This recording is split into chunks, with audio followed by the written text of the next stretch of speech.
The 2024 US presidential election mirrors the job search.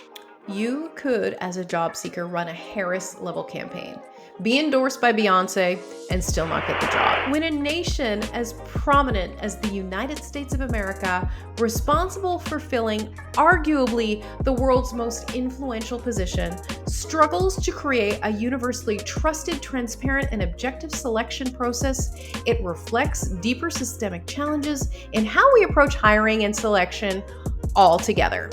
In an ideal system, qualifications, experience, and a clear vision for the role would be paramount in hiring decisions, whether for a political leader or for your company's next project manager or administrative assistant.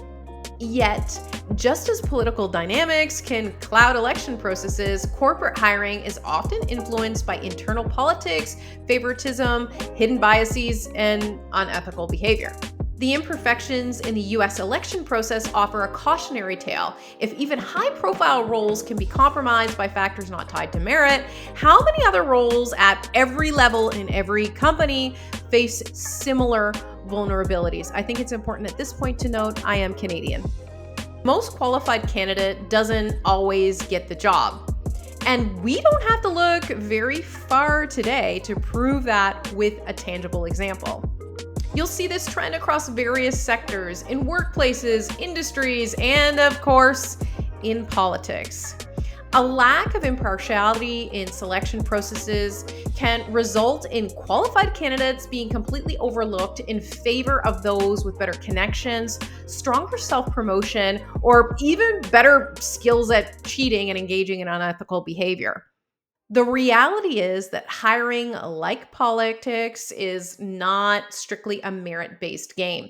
In an ideal world, a company would hire solely based on the candidate who best meets the job objective criteria, like skills, experience, and their overall potential to excel. But as we've seen, factors like networking, charisma, company politics, and unethical behavior can actually tip the scales.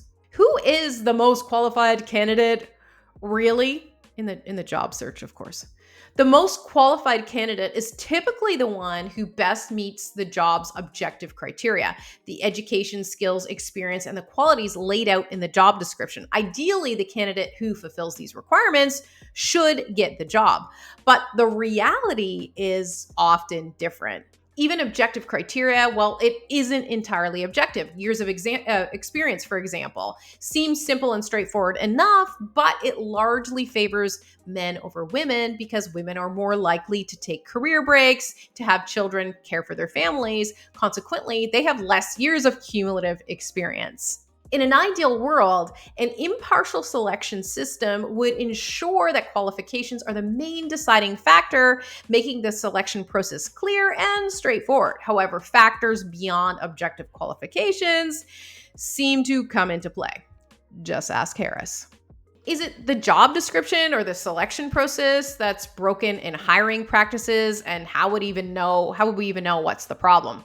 In a fair world, job descriptions and selection criteria should work hand in hand to help companies and governments find the best candidate. But in high stakes hiring, including political and corporate leadership positions, it's often really hard to tell where the true problem actually lies. For example, if a job description outlines qualities like high moral character or long-term vision, these terms can be really vague and subjective. But beyond the description, the selection process itself can also suffer from biases, favoring candidates who appeal to personal networks, specific agendas, maybe certain financial supporters. For instance, a hiring process that emphasizes interpersonal influence or charisma might end up rewarding candidates who may not have the technical skill, but they know how to make the right impression. When selection processes depend on subjective qualities like perceived fit or connections, it can be difficult to tell if the fault lies in the criteria themselves or in how that criteria is actually applied. To fix any flaws, we have to rely on the very systems that created the issues in the first place, which means companies and governments governments need to take a hard look at both their job descriptions and hiring and selection practices. The irony goes on here because addressing this requires organizations and governments to acknowledge that a problem actually exists in the first place. This acknowledgement can mean admitting to past mistakes or revealing weaknesses in their current methods. And this is something that companies and governments might find really uncomfortable to do because it could affect their overall credibility for a short time, but then fix it over the long term. For organizations to actually improve, they have to confront their potential flaws in their hiring and selection frameworks, which can involve revisiting assumptions about what qualifies as the actual best fit, or maybe adding things that you can't have in a job description, I don't know, like a felony conviction. Often, companies and governments might worry that admitting past biases or failures can expose them to criticism and ultimately impact their standing in a generally competitive landscape. Nonetheless, this introspective step is really essential for building a genuinely effective and fair hiring process. After all, without the willingness to identify and address these issues, companies and governments risk perpetuating a system that continues to favor factors other than true merit and true qualifications. Why do less qualified candidates win? Well, the answer is simple. I think it's politics. In the job search, as in politics, the person who wins isn't always the one who checks all the boxes on the job description. Sometimes it's the one who knows how to influence decision makers, whether applying for a role in project management or running for president of the United States. The reality is that being the most qualified just often isn't enough. Candidates who network and build relationships often gain a significant edge over those who rely simply on their resume.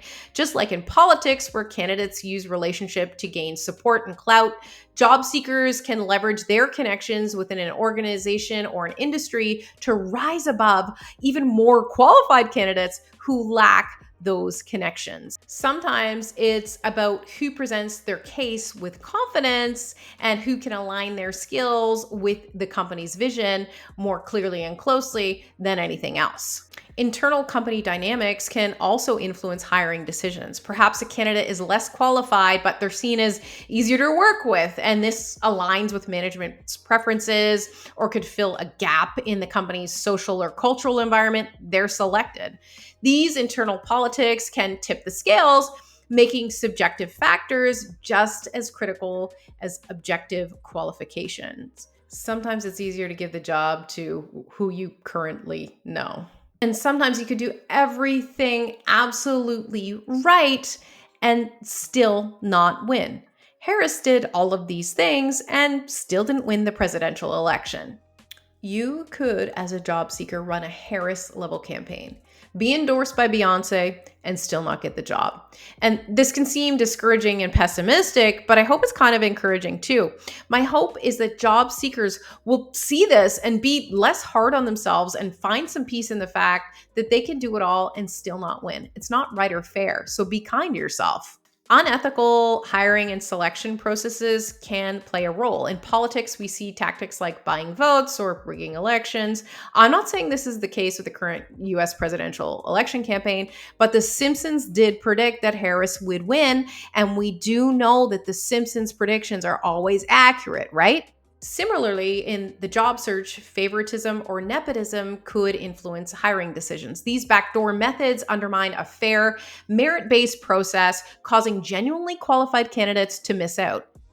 Unethical hiring selection occurs when decisions about hiring are influenced by unfair biases, favoritism, or other inappropriate factors regarding the candidate's qualifications, experience, and potential. These practices completely undermine the integrity of hiring processes, creating an unlevel playing field and perpetuating inequality in the workplace. Unethical hiring and selection not only damages an organization's reputation, but it can also lead to decreased employee morale, and it signals that advancement and opportunity at your company are not based on merit. I'm going to remind you right now that I am Canadian.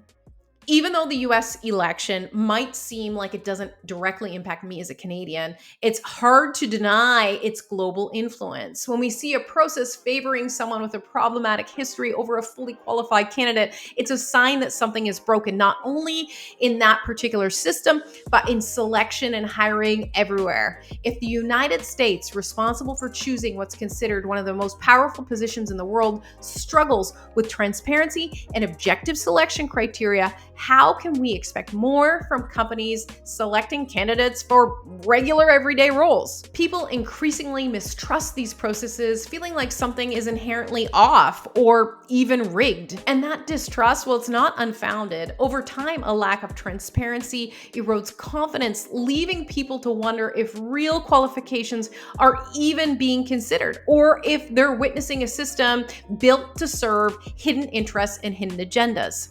In the world of recruitment, just as in the world of politics, this perceived unfairness discourages top talent and dilutes trust across organizations. People want to believe that roles are awarded based on merit and that they have a fair shot if they put the effort in. When that belief fades, it impacts everything from employee engagement to company brand. What's the real price of continuing these flawed processes? And more importantly, what would it actually take to fix them and create processes that are fair, open, and trusted? I am not here claiming to have all of the answers because I don't think anyone does. America's strengths are numerous. They have Disney and Target. But as a mixed race woman who values diverse, inclusive progress, it's really disheartening to see a lack of representation and a lack of fairness in such an influential election. As a global leader, the US sets an example, and we want to see it succeed in ways that reflect its true potential. But this isn't to say that we're hopeless. My own province, New Brunswick, just elected its first female premier. Susan Holtz is a mother and a leader who represents the possibility of fair, inclusive progress. And am I the only one who thinks it is so weird that we're talking about firsts in women in 2024 and getting excited about it? Anyways, in job search, politics, and in daily life, sometimes the best candidate just doesn't win, whether it's due to a flawed job description or an imperfect selection process. Every so often, a system will get it right, and that's the hope that we need to hold on to. In both politics and hiring, the path to selection isn't always about qualifications alone. Networking, influence, internal alliances, and yes, sometimes less than ethical practices sway the outcomes.